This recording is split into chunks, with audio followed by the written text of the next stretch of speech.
Ladies and gentlemen, the Honorable Alan West, United States Representative.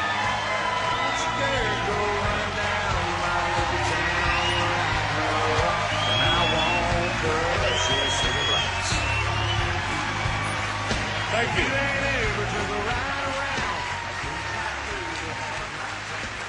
Thank you so much.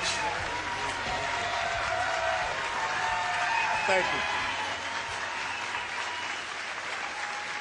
All right. Well, thank you so much for allowing me to be here. And last year at CPAC, I congratulated you on restoring conservatism to Washington, D.C. With your help, we were able to take back the United States House of Representatives, bring a renewed message of fiscal discipline and commitment to American values. It was a moment of triumph for the conservative movement, and we do well to enjoy it.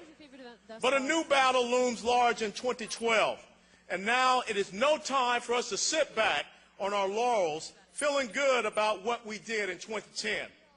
The moment has come for us to set our sights on something bigger.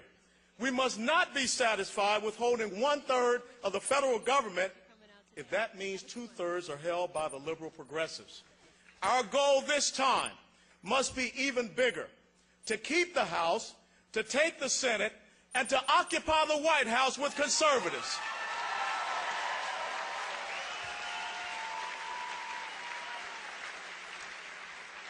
My sincere prayer is that this will be the year of a conservative renaissance.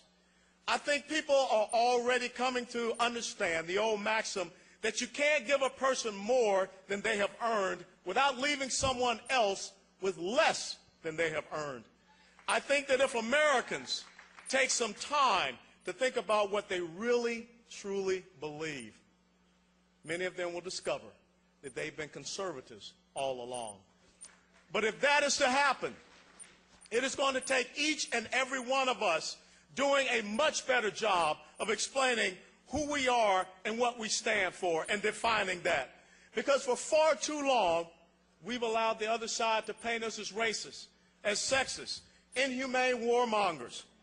Well, today, as a conservative black Republican and former soldier, I'm here to set that record straight.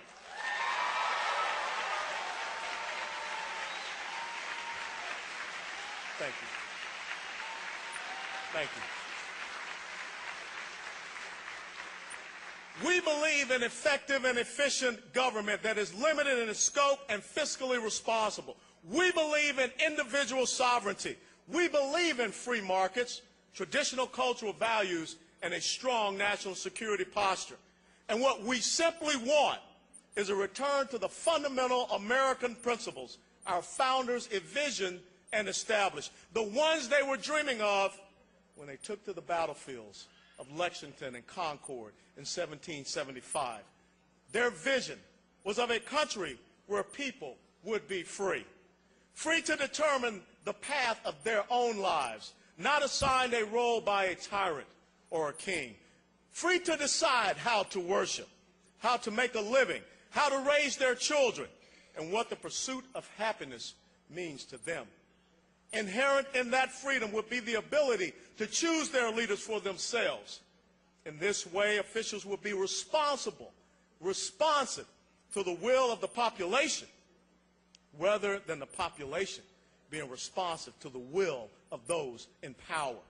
It was a breathtaking idea, but the founders recognized that this was not going to be enough. Holding leaders accountable to voters is a necessary condition to keep government in check, but it alone is not sufficient. You see, the founders understood that power corrupts, and once elected, even good men will be tempted to find ways to expand their control. And today the result is a federal government that would reach into areas better left to the states. They would try to improve human nature by force and coercion. And ultimately, they would decide by their own judgments about what is right and what is wrong. And they should override the judgment of the people. The founders knew that if government were allowed to restrict the freedom of the people, whenever the majority of voters said so, freedom would not long survive. And so therefore, they place clear boundaries on federal authority. They laid out in no uncertain terms the types of things government should have the right to do and the types of things it wouldn't. And they codified those limits in a document called the law of this land, the Constitution of these United States of America.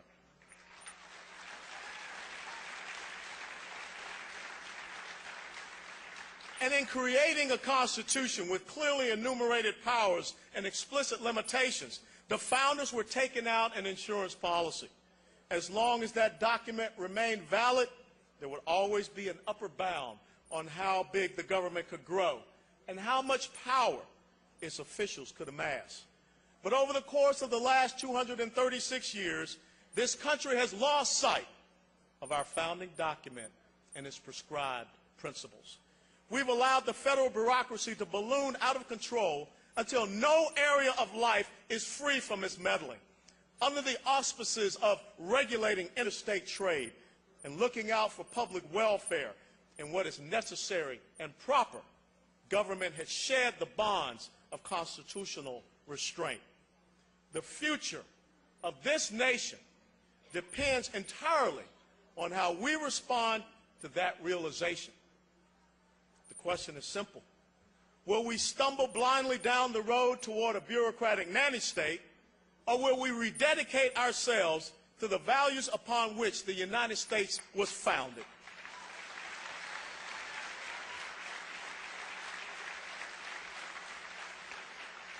Ladies and gentlemen, your answer to that question determines whether you're a liberal or a conservative. This is, in many ways, a tale of two philosophies, two diverging ideologies. It is the fundamental difference. We believe there's a value to every human life. As a result, we know that each American has the sovereign right to the fruits of their own labor. They believe that government has an unlimited claim on every individual's possessions. Anytime those in power can put those possessions to good use. We believe in the citizen, they believe in the collective. And the problem with that philosophy is that it assumes government knows better than we do on how our money should be spent. But that, of course, the decision about how a resource is employed by its very nature is truly subjective. Everyday Americans make infinitely personal choices about how to spend their paychecks. Maybe it involves saving up for their retirement or for their children's education. Maybe it involves investing in their futures by starting a small business. Maybe it involves traveling the world and expanding their horizons. Or maybe it means giving to a charity they believe in. What's right for one family may not be right for another. The important thing is that each family has the ability to make that decision for themselves. Liberty.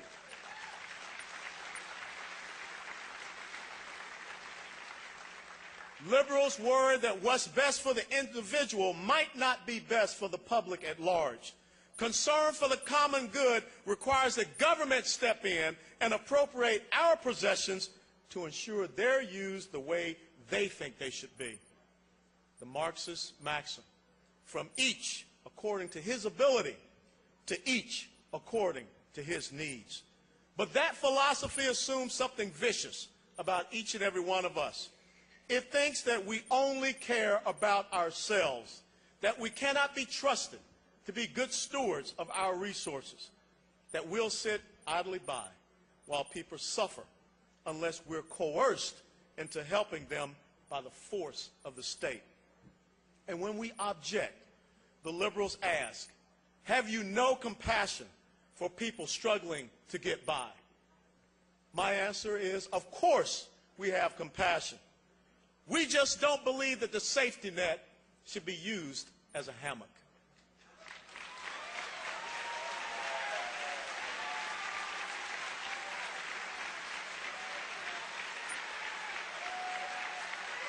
Thank you. Thank you. Thank you. Thank you. We also know that people are innately generous and that the suffering in this world is matched only by humanity's drive to defeat it. To think we wouldn't willingly choose to look out for one another is to miss the intrinsic human good in humankind.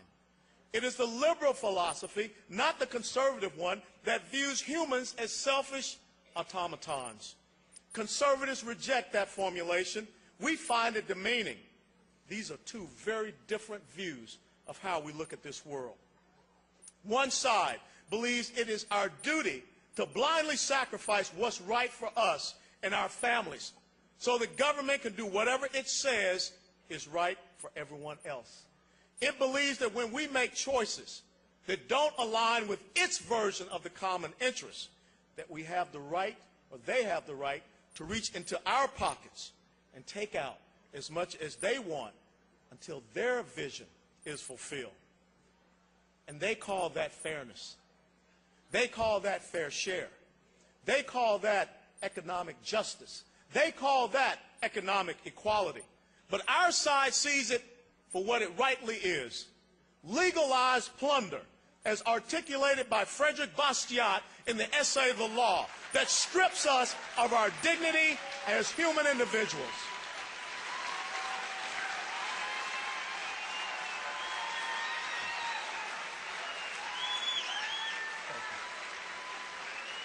Thank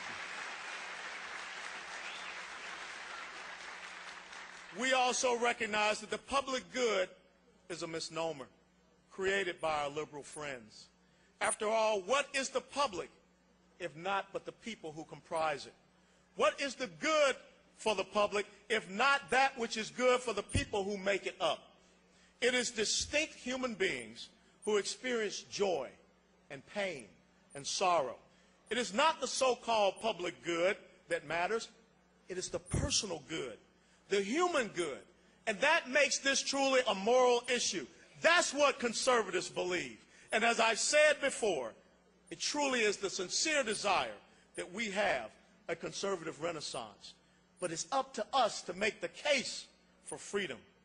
And if you don't think that this is a battle worth winning, consider the letter that was published in the New England Chronicle during the American Revolution, when it said, "For if tyranny should prevail in this great country, we may expect liberty will expire throughout the world." We are truly a beacon of liberty, democracy, and freedom. We are the rabble in arms, the last best hope for freedom on this planet. And we must not allow, thank you, and we must not allow the liberals to move us away from the conservative values of the American past, which sustain our present and shall secure our future. Our decision this December is an important one. Shall we honor the truth upon which the constitutional republic that we love was established? Or shall we be the mindless lemmings following liberal charlatans who seek to enslave the American will for their own ideological gain? In conclusion, let me tell you about a man who made a decision in his life. It comes from the book of Joshua, chapter 24, verse 15, where Joshua said, "And if it seems evil to you to serve the Lord, choose for yourself this day whom you shall serve, whether the gods which your fathers served that were on the other side of the river, or the gods of the Amorites in whose land you dwell. But as for me and my house, we will serve the Lord." The choice could not be any clearer. As for me and my family, we will serve God. We will serve this constitutional republic. We will serve America. Thank God. God bless you. God bless America. Steadfast and loyal.